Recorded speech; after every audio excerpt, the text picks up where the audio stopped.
Hi everyone, it's Maynard from Gray and Patina, and we are lucky enough to be joined with Sacha today. Sacha Davidoff of the famous Davidoff brothers. I'm really excited to have you. I'm excited to be here. We've been talking via Instagram and WhatsApp for years now. Yeah. Before actually finally meeting in person. So I'm happy to be out in the OC and finally getting to meet you. So I did want to mention a couple more things. Some friends wanted to hang out with me today. Okay. And I said, no, we're filming this thing with Sacha Davidoff and Gray and Patina. So I said, I can't be there because I'm filming Sacha Gray. And all of my friends, they're not even watch guys, but they were so excited. Now they're like all about it. So yeah, so I guess that if you merge our names together, we are one incredible porn star. So yeah, I'm really glad and thankful you made time for us today because, like I said, I respect you a ton, and I've learned so much from you. Likewise. Learn from me. But why don't you kind of tell us a little bit about the Davidoff brothers and how you got into watches? Wow. My brother and I were both working for a watch company called Beauvais in Switzerland. Me for 7.5 years. My brother was there before so a total of about 9 years. And during that time, I wanted to kind of put my money into something or, find a hobby that I could do with my brother. And he suggested the vintage watches because the watch company we were working for wasn't really our style of watches. And so I wanted something that was more me. And so the idea came from my brother. We started collecting, buying watches, whenever we were traveling, going to see vintage dealers, and putting watches away. So we were there in 2013 to 2014. There was like a huge aura around vintage in general. Everything vintage clothes, vintage cars, vintage lifestyle, and especially vintage watches were kind of booming. So we were at the right place, right time with the right idea. And we were carried at the beginning because when I look back at the first watches that we were selling, we had a lot of luck on our side, I guess, because today I'm like, oh wow, we're like, it's crazy that we just kind of randomly chose these things and everything sold. But we didn't have much money to start. So it was my savings and the watches that we had in our collection, that's what we started with. So I was like, we're never gonna make a big difference in the Patek market. We're never gonna make noise in the Rolex market. Other brands were just like too hard to, kind of make a name for yourself in AP at the time. There was just like, it was too random that you were finding a nice vintage AP or Cartier or so on and so forth.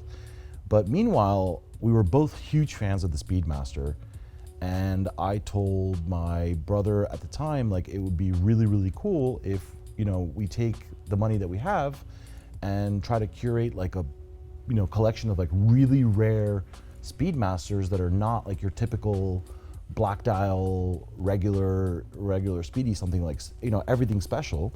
And that turned, so fast forward to 2015, everything was 1 year apart. So 2013, we started our website. 2014, a year later, we opened up our store. And 2015, we had the Ultimate Speedmaster exhibition. Oh, wow. Yeah, and so I knew that not many people were gonna be able to make it to that event. It was only like a 4-hour event. And so we took nice pictures of every watch and we made a book out of it. And that propelled us into like Speedy fandom, I guess. Yeah.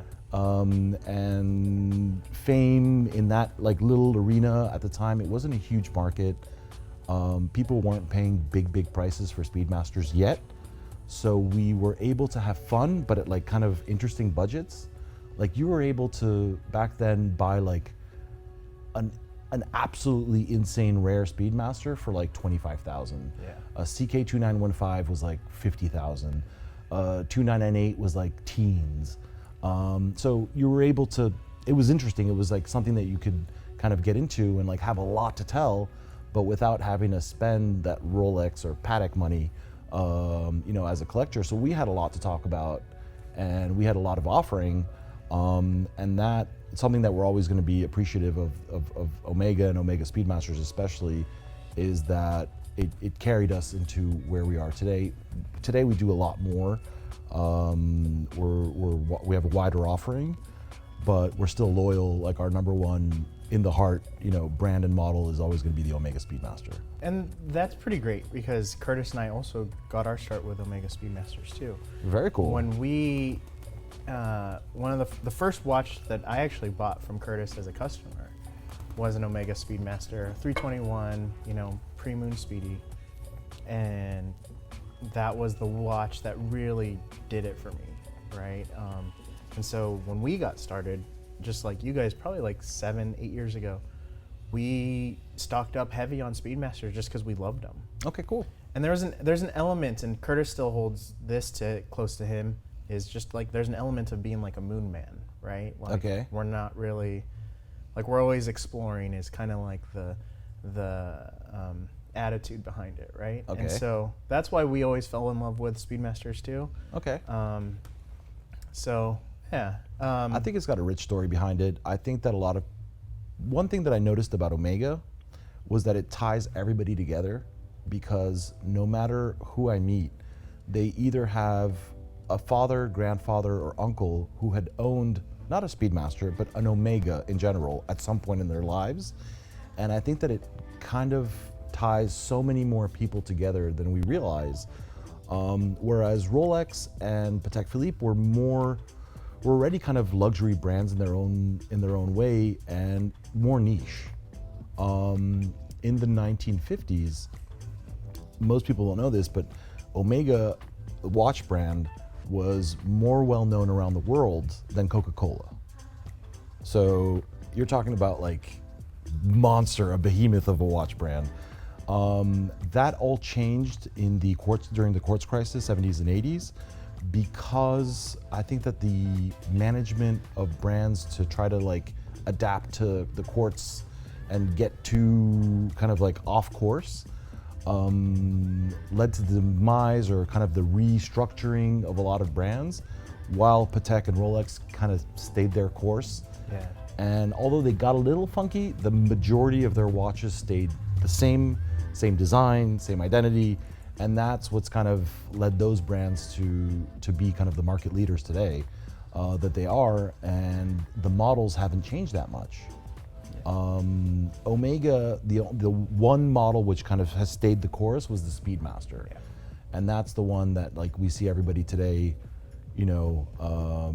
wanting to have at least, one Speedmaster in their collection. It's the icon for me. And interestingly, that's why I think it's the icon, is because it didn't change too much. So the evolution of design was very slow.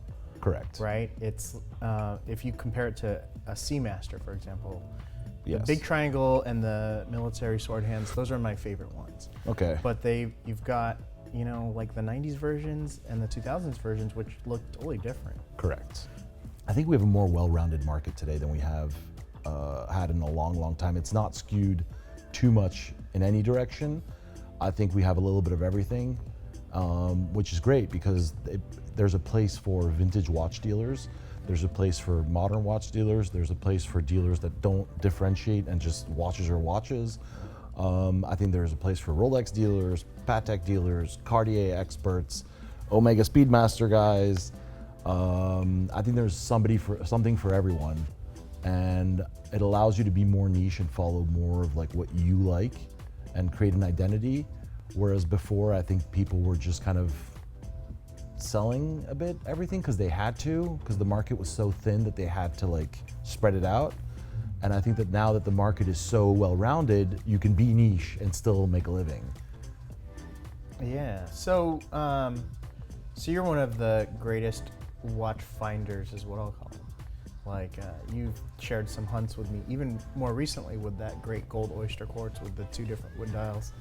So you're one of the best watch finders in the world, is how I'll describe it. Damn, you're throwing out the compliments today. You're making me blush. But I actually don't know your story on your best watch find yet. So You ready for this? hit me with your best watch hunt of all time. So the 2 biggest watch finds that we've had So I'll start with the one that we sold.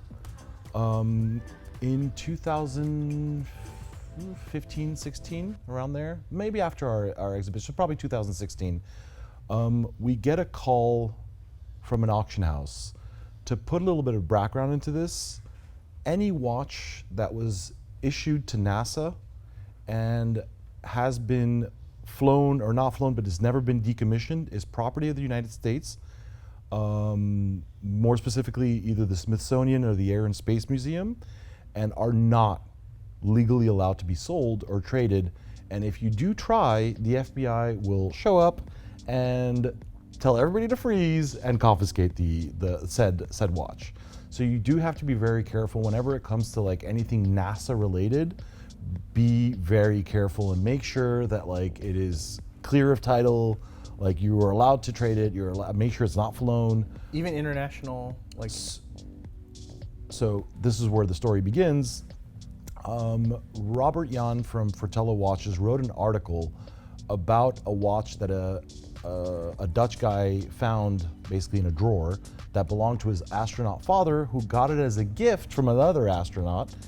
And that was what we call the Alaska 3 radial. It's a radial dial Speedmaster issued in 1978. 56 pieces were made for NASA, and none of them can be sold. They all belong to the US government. They had a star case and a special radial dial that I mentioned before, and they're all in a sequential serial range. So one of these watches basically popped up. Crystal was all scratched. I guess it was a drawer find, and it went to auction. And thinking that like his father got it as a gift from another astronaut, he was the son of the astronaut, he was clear to be able to give it to Bonhams and sell this watch. To everybody's dismay, the FBI showed up in full force and told everyone to stop what they were doing and confiscated the watch, and it is still there. So the watch was never auctioned, it was pulled before. And fast forward now to my story, so that was in 2014. Fast forward now 2 years to my story, an identical watch pops up. It sells on a very small site in Switzerland for like, I don't know, 3,500 francs, or around like, you know, $3,800. Nobody really saw the watch. And then an auction house gets this watch and calls me and says, I don't want any trouble.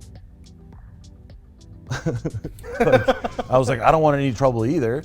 But he's like, I need you to come and look at this watch and tell me what's up. And so I go in, I look at the watch. It's an Alaska 3 radial, and it has the PN number, but it doesn't have an SN number. So we start doing, I'm like, can you give me like just a little bit of time to do research? I had done a lot of research on these, but I was like, I need to check. And so there was 100 dials made, 60 cases, and 56 pieces were delivered to NASA on the invoice in 1978, which leaves 4 dummy watches, what they call dummy watches, that were held back at the factory, and they have the part number, so the SEB number basically, and then no SN number. So they were produced for NASA but never issued. And meaning that this watch was actually free to be sold, but the auction house just didn't want any sort of headaches or trouble or whatever. So we bought that watch, then proceeded to work with Omega Museum for like 3-4 months to get an archive extract. One of our clients is a huge NASA collector of space memorabilia and any sort of NASA watch there is that you can actually buy. So usually the private property watches of astronauts, of flown things. He has like the joystick from the lunar lander, or one of the 2 joysticks from the lunar lander. That's like really he's got some cool stuff. And so he basically told me like, if this watch is like all archived, legit, like non-issued, whatever, I'm buying this watch. And so like the second I showed him a picture of the archive extract, he's like, done deal. And lo and behold, another one came up, and this time Once the story had been published about these watches, that there was four Dummy of these ones. four dummy ones. The second one to pop up was at Phillips auction in New York during the Paul Newman auction, and I was bidding vehemently against Alfredo Paramico in the room for it. Okay. And then both of us kind of looked at each other and were like, why are we bidding each other up? And like, let's just partner on the watch. And while we were talking, a guy in Hong Kong just went bid and got the watch. Oh man. Oh man. So that one kind of slid past us. The third one to show up was at Sotheby's auction, but the whole back had been polished off. Somebody took off the PN number, being like super nervous that this was like a NASA watch. Yeah. And they could have left it there because it was actually not issued. It was the third. So 3 of the 4. So 1 was us, the second was Phillips, the third was Sotheby's, and the 4th is still somewhere to be found. Wow. So would you say that's your grail piece then, the 4th? It would be a dream to find that watch. I know the buyer of the one from Phillips that we missed. He's actually in the UK as well, and so maybe one day he'll sell that watch. But that would be one that, like, down the road, I would love to buy back one day or own one day. But really a special Speedmaster. So that's my best. That's my funnest, one of my funnest stories. And then the second story. Yeah. Okay. I know. Hold on. Do we need to tease this? So and Hold on. Let me ask you another question. Sure. We can take a break. I want to tease this one. I want to tease your second story. Sure. So I actually reached out to some of your friends. Okay. And asked them, and my friends too. Okay. But I asked them, what should I ask Sacha? Okay. So, more watches, if you guys don't follow him. He said, why do I feel like I'm on Jerry Springer and somebody's gonna come out the back? No. So more watches asked me, he wanted me to check on your progress on your search for the Hodinkee travel clock. Oh. Okay. So, first of all, people think I'm joking, but I'm actually very serious. Like, I would love to find a Hodinkee travel clock. And people are like, no, that makes no sense. So, in my opinion, this is like the most like infamous, like, and hated object, horological object ever made. And therefore, like, the taboo of that object kind of makes it appealing for me. We did some research, try to like contact Hodinkee and be like, you must have one like lying around extra or whatever. I'll buy it. I mean, so sold out means sold out, Sacha. So Adam and I did some research and some digging and looking around, and we put out like feelers all over the world for a Hodinkee travel clock. We were unable to find a single one. From sources in and around the travel clock kind of scandal, only one was ever actually delivered. So the initial prototype was made, photographed. They launched it. They got huge backlash about this. They delivered the prototype to one person, and none were ever actually. Then I think they scrapped the project. That's really controversial. So I think that one Hodinkee travel clock, if I can find it, I think is actually going to be worth a lot of money. It's $1 million. I think it's a big money item. That's really controversial. I mean, it's almost as controversial as a blueberry. It's not even close. No, Blueberry's got a lot of flack. Yeah. It was fun to watch, and honestly, Adam and I spoke about Blueberries. We were so happy that neither of us had ever taken the bait or ever retailed one, so that when that whole thing kind of just like blew up and was like all over the internet, like people were just like, furious forums, probably Orchie at the time, like everybody like anti-Blueberry. Debacle, the letter from Rolex saying that they had never had one in their catalog, all that stuff. And like I was talking to Adam and I'm like, you ever sold one? And he's like, no. And I'm like, me neither. I'm like, oh, so good. Thank God. I did some digging about the Blueberries as well on my personal private time. My opinion on those is inconsequential, to be honest, because like I said, I've never traded one. But again, I think that the fact that they're kind of taboo now may actually lead them to be more valuable later on, because there's somebody who instinctively, instead of like dumping theirs or getting rid of returning theirs, believed and like didn't listen to all the noise and kept it. And so I think that those people tend to be rewarded long term, instead of like following what popular opinion is telling you. And sometimes you got to go against the grain. I'm not buying. I don't mean that as like I am not sending out feelers to buy blueberries.